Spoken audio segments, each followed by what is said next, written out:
আসসালামু আলাইকুম। সংবাদে আপনাদের সবাইকে স্বাগতম জানাচ্ছি আমি নুসরাত। শুরুতেই সংবাদ যুদ্ধবিরতির পরবর্তী ধাপ নিয়ে তুরস্কের সঙ্গে বৈঠকে হামাস। জেলেন্সকি একজন বিভ্রান্ত ভাঁড়, ইরানের পররাষ্ট্রমন্ত্রী। ইসরায়েলকে চাপ প্রয়োগের ক্ষমতা কেবল ট্রাম্পের আছে, তুর্কি পররাষ্ট্রমন্ত্রী। ট্রাম্পের বোর্ড অফ পিস কি জাতিসংঘকে দুর্বল করে তুলবে? দর্শক, এতক্ষণ শুনছিলেন সংবাদ শিরোনাম। এখন বিস্তারিত। আপনি যদি ইসরায়েলের ধ্বংস চেয়ে থাকেন তাহলে চ্যানেলটি সাবস্ক্রাইব করে দিবেন এবং ভিডিওতে লাইক করে আপনার মূল্যবান মতামত কমেন্টে লিখে জানিয়ে দিবেন। এখন বিস্তারিত। ফিলিস্তিনি স্বাধীনতাকামী আন্দোলন হামাসের শীর্ষ নেতা খালিল আল হাইয়ারের নেতৃত্বে একটি প্রতিনিধি দল ইস্তাম্বুলে তুরস্কের গোয়েন্দা প্রধান ইব্রাহিম কালিনের নেতৃত্বাধীন গোয়েন্দা কর্মকর্তাদের সঙ্গে বৈঠক করেছে।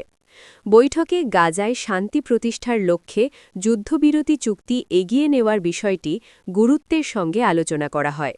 রোববার ২৫ জানুয়ারি এক প্রতিবেদনে এ তথ্য জানিয়েছে জিও নিউজ।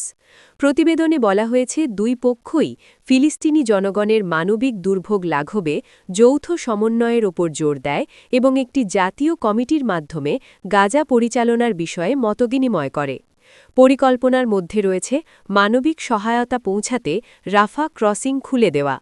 একই সঙ্গে দখলকৃত ভূখণ্ডে ফিলিস্তিনি জনগণকে সহায়তা ও আশ্রয় দেওয়ার নীতিগত অবস্থান পুনর্ব্যক্ত করা হয়। বৈঠকে হামাস প্রতিনিধি দল গাজায় শান্তি প্রতিষ্ঠার প্রচেষ্টায় তুরস্কের মধ্যস্থতাকারী ও গ্যারান্টার ভূমিকার জন্য তুরস্কের প্রেসিডেন্ট রিসেপ তাইয়েব এরদোগানকে ধন্যবাদ জানায়। সেই সঙ্গে তারা পরিকল্পনার দ্বিতীয় ধাপে আঙ্কারার ক্রমবর্ধমান সক্রিয় ভূমিকাকেও স্বাগত জানায়।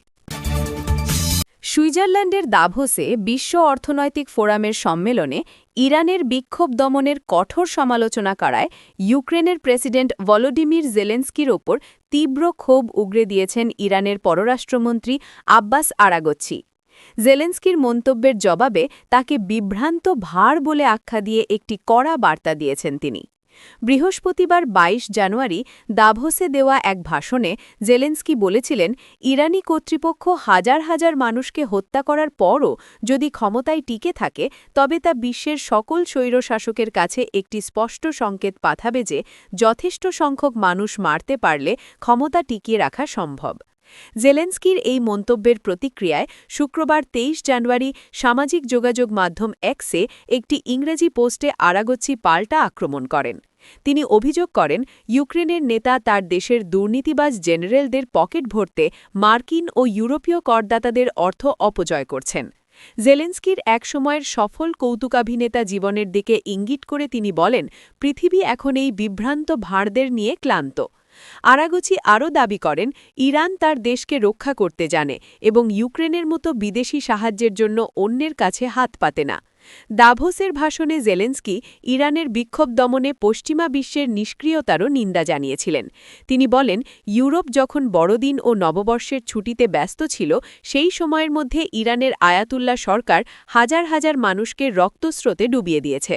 তার মতে বিশ্ব ইরানি জনগণের সহায়তায় এগিয়ে না এসে কেবল দূরে দাঁড়িয়ে তামাশা দেখেছে। ইউক্রেন ও পশ্চিমা বিশ্বের অভিযোগ, ইরান রাশিয়াকে ড্রোন ও ব্যালিস্টিক মিসাইল সরবরাহ করছে যা ইউক্রেন যুদ্ধে ব্যবহৃত হচ্ছে, যদিও তেহরান শুরু থেকেই এই অভিযোগ অস্বীকার করে আসছে। ইরানে চলমান সাম্প্রতিক বিক্ষোভে প্রাণহানির সংখ্যা নিয়ে তথ্যের ব্যাপক গরমিল রয়েছে। সরকারিভাবে ৩,০০০ মানুষের মৃত্যুর কথা স্বীকার করে এর জন্য যুক্তরাষ্ট্র ও ইসরায়েলকে দায়ী করা হলেও মানবাধিকার সংস্থাগুলোর দাবি এই সংখ্যা ২০,০০০ ছাড়িয়ে যেতে পারে। অ্যামনেস্টি ইন্টারন্যাশনাল সহ বিভিন্ন এনজিও অভিযোগ করেছে যে নিরাপত্তা বাহিনী পরিকল্পিতভাবে বিক্ষোভকারীদের ওপর গুলি চালিয়েছে।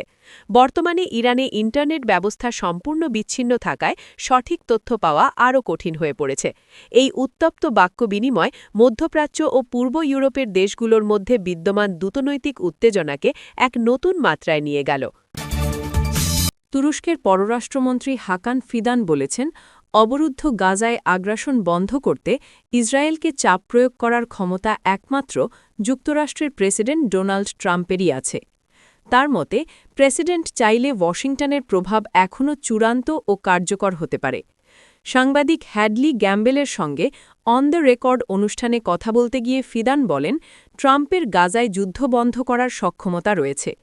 এছাড়া ইসরায়েল একাধিকবার যুদ্ধবিরতি চুক্তি লঙ্ঘন করেছে বলেও উল্লেখ করেন তিনি।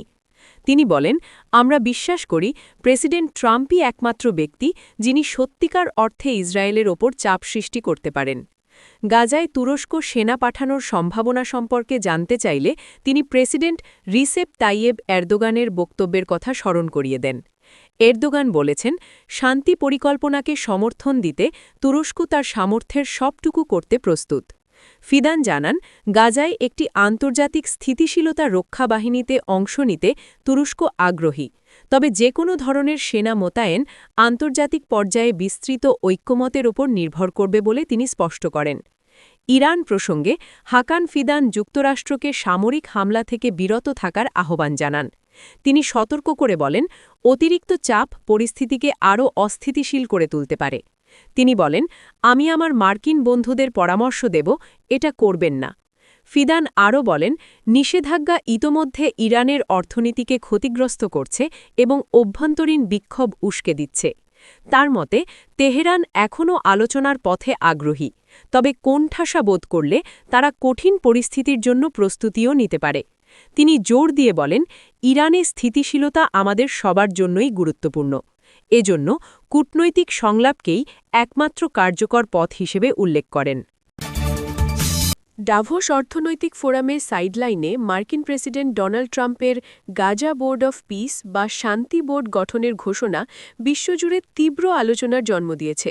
প্রাথমিকভাবে এই বোর্ডটি গাজা উপত্যকায় শান্তি স্থাপন ও পুনর্গঠনের লক্ষ্যে গঠিত হওয়ার কথা থাকলেও এর অন্তরালে ট্রাম্পের ব্যক্তিগত রাজনৈতিক উচ্চাকাঙ্ক্ষা এবং জাতিসংঘকে দুর্বল করার একটি পরিকল্পিত প্রচেষ্টা দেখছেন অনেক বিশ্লেষক ও রাষ্ট্রপ্রধান।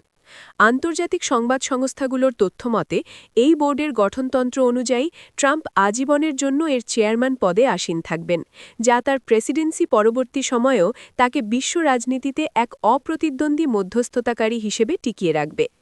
এই শান্তি বোর্ডের সবচেয়ে বিতর্কিত দিকটি হল এর সদস্যপদ লাভের আর্থিক শর্ত এবং এককেন্দ্রিক ক্ষমতা কাঠামো।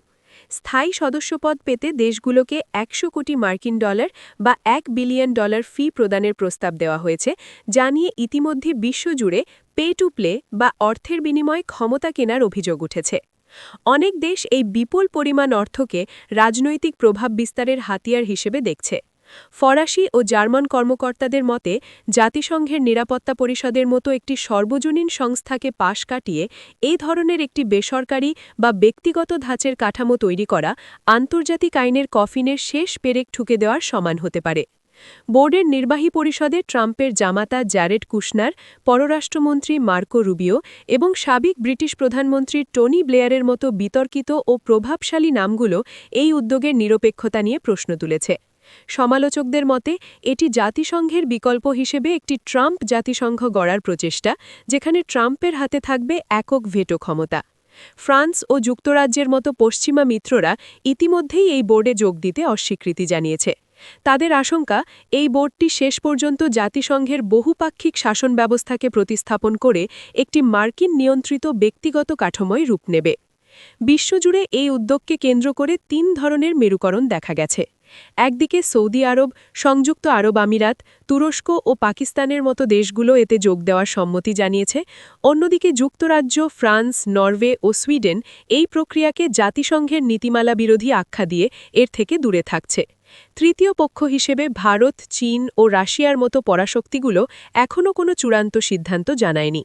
ট্রাম্প দাবি করেছেন যে এই বোর্ডটি বৈশ্বিক বিরোধ মীমাংসায় একটি সাহসী ও নতুন পথ দেখাবে।